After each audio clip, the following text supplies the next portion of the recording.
we wanted to come as a family, intentionally and heartfelt, to say thank you for the prayers of this church and all of our church family that went out across.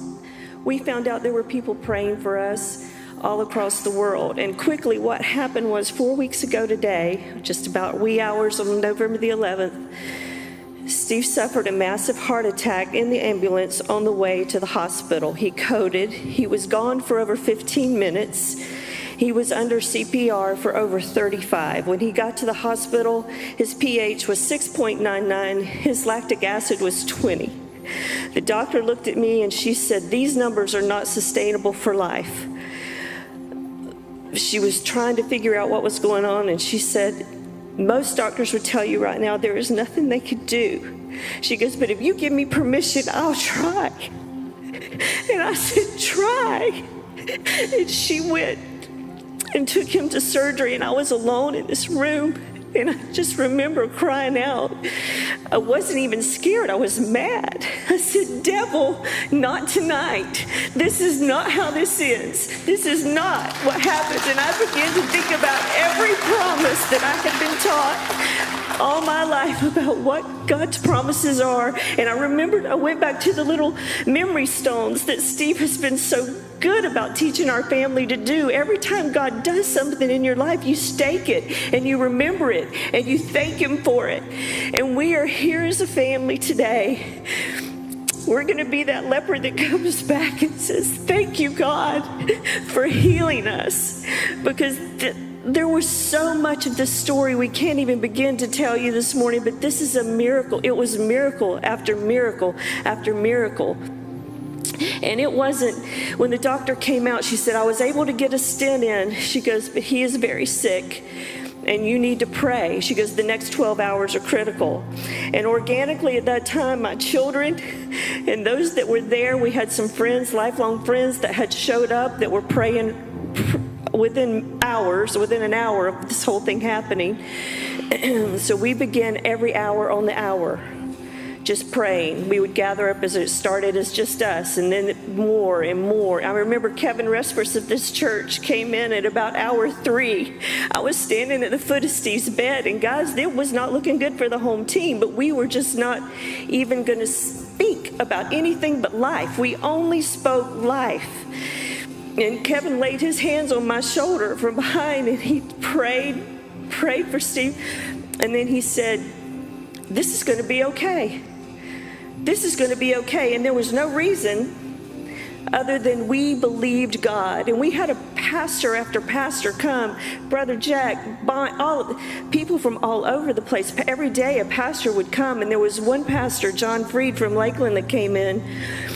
And he told me the story, or reminded me of the story of Mark chapter 5, where Jesus healed the little girl that was sick or dead, the 12-year-old girl. And he looked at the religious leader and he said, "Do not be afraid, just believe." And he threw out all the non-believers, the people that were wailing and carrying on and making a commotion. He said, "This girl is not dead, she's asleep." And they were laughing at him, and he cleared the room. He said, "Only believe, just believe." And that became our mantra for the rest of the 2 weeks that we were in the hospital. And so there's so much to tell, and I hope that we have the opportunity to share that with you. But I want to give Steve a moment to let him talk about what God shared with him while he was sleeping through the whole thing. Thank you, honey. I just want to dovetail on what Bev said. Thank you all for your prayers. Honestly, I didn't know what happened. That was my first question when I woke up, was what happened?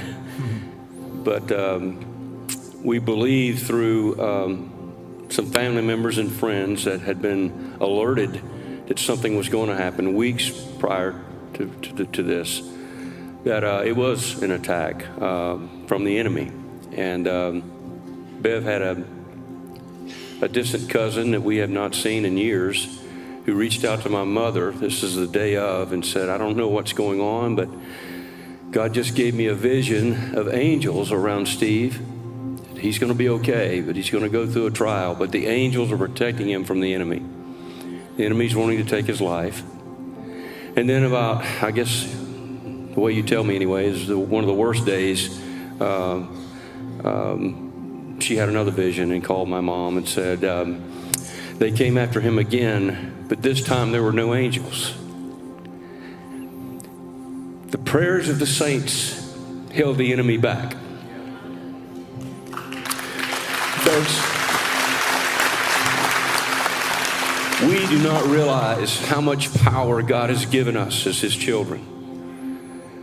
I come to tell you, we could speak all afternoon about the miracles that God has done, but I come to tell you a message from God. He is on the throne. He is holy. His light is so bright we cannot come into his presence. We must have his glory within us to come to his presence. That glory is his son, Jesus Christ, who is real. He's real.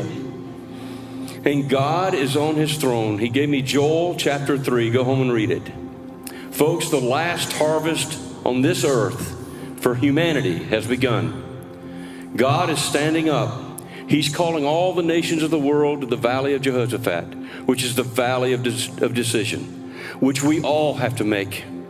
We are in the valley of decision as a planet. And God is calling the warriors of Satan's side to that valley so that he can slay them, using us, his children, to spread righteousness across this land one last time, not just in the United States, but across the world. So stay tuned. God is on the move. I'm so excited to be here. I'm so excited to have a pastor like Pastor Jack, who understands this whole thing, understands there are two kingdoms at war. And if you're here this morning and you've never received Christ, what are you waiting for? You have heard the gospel this morning. If you're here tonight, today, and you're struggling in anything, any area, any relationship, make it right. Come to Christ today. Today is the day of salvation. He's on the throne. He's cleaning house. He's coming back to get us.